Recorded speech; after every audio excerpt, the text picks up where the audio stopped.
Welcome to Jester Financial Technologies presentation, Healthcare Costs in Retirement. What will they be? Really, first thing we have to talk about is healthcare costs. They are different from long-term care costs, or better known as LTC. We have a tendency to state that we have planned for healthcare costs when ultimately all the financial advisor has done for us is help us plan for long-term care. When we talk about healthcare costs for retirees, we're talking about what is known as Medicare. Medicare is broken down into individual parts, as Medicare Part A covers hospitalization, Medicare Part B covers doctor visits, Part D covers medications, and then you always talk about a Medigap or supplemental policy plan where it covers the gaps in Part A and Part B, which are excess charges, copays, and deductibles. Now, what does Medicare cost? Well, in 2014, Medicare costs, as you can see, on average per person is roughly $4,072. If they were trying to be fully insured, having parts A, B, D, and also a Medigap Plan F policy, per couple, we're just going to double that number, and it's going to be $8,144 on average is what people are paying for their healthcare costs. Now that we know what the costs are, in order to actually calculate, or the cost for this year, in order to calculate the cost throughout retirement, it all just comes down to a few variables. We need to know what this cost is going to inflate at year over year. We want to know when the person retires or when the couple retires. Believe it or not, we want to know where they're retiring, as residency does impact how much the Medigap plan and how much a Medicare Part D plan will cost. We want to know how many years they want to plan for or when they plan on unfortunately passing away. And finally, is income going to be a factor? And if so, we need to know, in order to find what the inflation is going to be, we have a lot of little options. Medicare is means one of the first options we can turn to is the financial industry. We know through Fidelity Investments, as it's been advertising for the last 3 to 5 years, that the healthcare costs for the out-of-pockets for the average person or average couple is going to be $220,000. So what we know from the cost today, once again, $8,144 on average, we know that in order for that $8,144 to inflate to $220,000 over the time frame that Fidelity is advertising, the inflation rate has to be about 2.4%. So one of the ways to answer one of those variables is, what is the inflation rate? So apparently Fidelity is stating that healthcare costs are going to be 2.4%. While the Boston College Center of Retirement is also on record by through their director, I believe her name is Alicia Munnell. She's stating that for 95% of those people that are heading to retirement, 95% of all retirees, they can expect to incur a cost of $191,000 out of their pockets over the course of retirement from the age of 65 to age 85. That means healthcare costs from this point on have to inflate by 1.1%. That's really good news, as that is well below the average rate of inflation for every cost for every good and every service that is in the United States. So apparently the financial industry is stating, hey, there really is no issue with healthcare costs. It's not inflating. It's going to be fine. You're all set. But here's the issue. If we ask the federal government, or more to the point, if we ask the organizations that control Medicare, which is the Centers of Medicare and Medicaid Services, better known as CMS, they're telling us that the projected rate of inflation is going to be 6.2%, while the Bureau of Labor and Statistics is telling us that the overall healthcare inflation rate has been 5.9%. That's clearly a little bit higher than the 2.4 that Fidelity is giving us, and a little bit higher than the 1.1 that the Boston College Center of Retirement is telling us as well.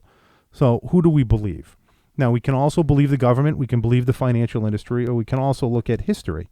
And historically, Medicare Part B since 1967 has been inflating at 7.8%. Medicare Part D, which doesn't have as long of a rate of return or has long of a history, is telling us that it's projected to inflate by 7.1% according to the Medicare Board of Trustees. So from 2013 to 2022, Medicare Part D on average will inflate by about 7.1% year over year. While Medigap plans since 1993 through 2012 have been inflating between 4 and 6%. So historically, it's been going a little bit higher than the financial industry as well. But once again, you can choose whoever you'd like to choose. So if we were to take a look at historically what a couple from Maryland could expect to actually incur as costs, it's not $220,000 and it's not $191,000. It's more like $368,000. And if this couple just happened to be living in Maryland and Louisiana, well, you can see that there's a drop of about $22,000. So you can see where residency is also going to play a factor. But also keep in mind that there's also income that we have to be concerned about. Since 2003, under the Medicare Modernization Act, Medicare created the income-related monthly adjustment amount in 2007, which stated that Medicare Part B, for those that are earning too much income, is going to be higher than the standard rate. Meaning if you're earning too much income compared to the standard, you're going to have a penalty. As of 2010, under the Affordable Care Act, that introduced Part D to also being means tested as well. So Medicare Part B and Part D have extra costs if you're earning too much income. And that income is defined as your adjusted gross income plus any tax-exempt interest you may have, or everything on lines 37 and 8B of the IRS 1040. For some examples, well, here's your income. Social Security, any wages, any pension, rental, capital gains, even the sale of your home if it's more than $250,000 if you're individual, or more than $500,000 as a gain if you're a couple. All dividends, including those from municipalities. Annuities, certain annuities, or most annuities. Any withdrawals or any income generated from traditional 401ks, IRAs, 403bs, 457 SEP IRAs. What is not income? Well, the easiest way to actually control your healthcare costs is simply investing into your employer's Roth 401k instead of the traditional 401k. Income doesn't count. It's not recognized as long as it's qualified. Money from a health savings account or 401h plan, and two fantastic ways to control costs. Doesn't count as tax as well. Specific annuities. Annuities that are non-qualified annuities, annuities like single premium immediate annuities, deferred immediate annuities, they have a higher tax exclusion ratio, which means they're going to be able to generate income that 60 to 70 to possibly 80% of that income is not going to be recognized by the IRS or by Medicare. You can also tap the equity that's inside your home. A reverse mortgage is probably one of the most fantastic ways that you can control your healthcare costs, because you're not only going to be able to grab that equity that is tax-free and Medicare-free, but you're also going to have the assurance that you're going to be able to stay inside your home as long as you're meeting your tax liability within your house. A reverse mortgage is a great way to be able to control your healthcare costs. And finally, certain types of life insurance. Whole life insurance and index universal life policies. For those that are young enough to qualify and be able to generate a cash value, these are the key instruments to controlling healthcare costs. Absolutely fantastic instruments, because you're going to be able to generate that cash value that is not recognized as taxes and or Medicare. Plus, you also have the ability to possibly get a guarantee on it as well. And you have the ability to possibly have long-term care coverage. Fantastic product that you can use. Now, keep in mind why you want to look at these particular products is that currently right now, the Medicare income brackets, as you can see, are stated. For those that are earning under $85,000 as an individual or $170 as a couple, there is no penalty.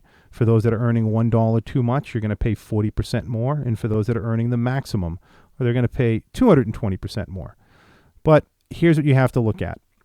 Your Social Security, which your financial plan is telling you to max out, plus the savings from your retirement in your 401k, which you have to take out when you're 70 and a half, if it's a traditional 401k, is going to count as income. And if it does, getting to 170 isn't that complicated, especially pensions as well. Think of those that may be teachers or firemen or policemen. Well, you're going to have a pension that's going to count as well, plus you're going to have investments. You may have Social Security. Getting to that level isn't going to be all that difficult, but unfortunately, if we look at the next slide, in 2016 or 2017, these brackets are projected to be changed. Under a bill that's been placed by a proposal that's been placed by the president through the 2014 fiscal budget, as well as the House Ways and Means Committee and the Bipartisan Policy Center, there are proposals put forth to lower this income bracket from $85,000 to $60,000 for an individual, and from $170,000 to $90,000 for a couple. That's about a 46% decrease. The goal is to ensure that 25% of all retirees are going to be impacted by this Medicare means testing. And by lowering these brackets, they'll be able to reach that goal sooner than later. So please keep in mind that that is possible. For couples that happen to be earning just $1 too much in retirement, here's why they need to worry. Instead of it being $368,000, it's going to be $401,000. For couples that are earning the maximum throughout retirement, once again, it's not going to be $368 and it's not going to be $401. You're looking at $693,000 that you're going to be paying just for your Medicare premiums. You haven't gone to a doctor, you haven't taken a drug, you haven't had a procedure done. You're just paying premiums, and it's going to be about $700,000. The really frightening part is less than 8% of Americans have ever planned for their health care costs, and these costs are mandatory per order of the Affordable Care Act, per order of Social Security. You have to have these costs, and no one's actually planned for them. The greatest asset you have is your health, and at Jester Financial Technologies, we always like to ask, isn't it time you planned for it? Isn't it time you sat down with your financial advisor and said, can you please help me with this? For more information and for a free healthcare report, please feel free to visit us at www.yourretirementcosts.com, because you have to remember, health happens, especially when it's yours. Want to thank you for your time, and we